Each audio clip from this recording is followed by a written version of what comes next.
Gat, really good session today. It's good to see you hitting that driver as well as you were. Like I said at the end of the session, probably the best I've seen you swing a driver ever, I would suggest. I think the thing to focus on now, as we said, in terms of the shot, if the golf ball is flying straight to the left, it is a path issue. The club face and the path are obviously the same, and the ball is flying in a straight line generally to the left, and that's because you're coming out to in.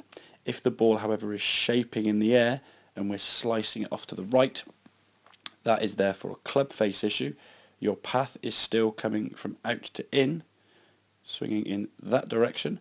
However, your club face is aiming in that direction. Therefore, the dispersion between the path going left and the club face right results in you in the slice. So when you're on the golf course, at least you can sort of self-diagnose now as to what the issue is, whether it's a straight pull or a slice, as to what you need to fix.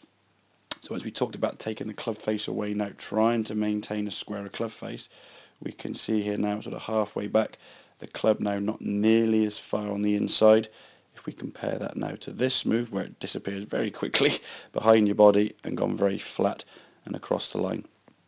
Once you've got in that inside position, that club face is overly rotated, the club face now is pointing to the right, which then created that over the top movement. So once we got the sensation of squaring the club face up, getting the feeling as if you're going to hit the golf ball way to the left, we could then hit some shots there, adjusting the path, as we said, by bumping the lower half and getting the club working more on the inside, hitting those lovely draws that you were getting. Now, if we look at the downswing position, we'll see the sort of spot the difference that we discussed in the session, very, very minimal, and you're not really going to notice it unless you were told.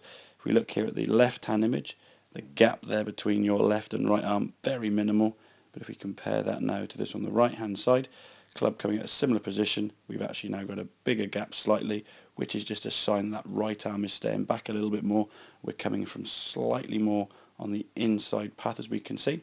That's the information we're giving the golf ball now. It's going to be much better as a result of that. You can see the ball starting down the middle of the fairway, and you could rotate through up onto that left side, hitting those bullet straight shots that you were getting, as opposed to those big pulls left or the ball slicing off to the right. So I hope that all makes sense, buddy. Any questions, obviously, feel free to give me a shout, and I will see you soon.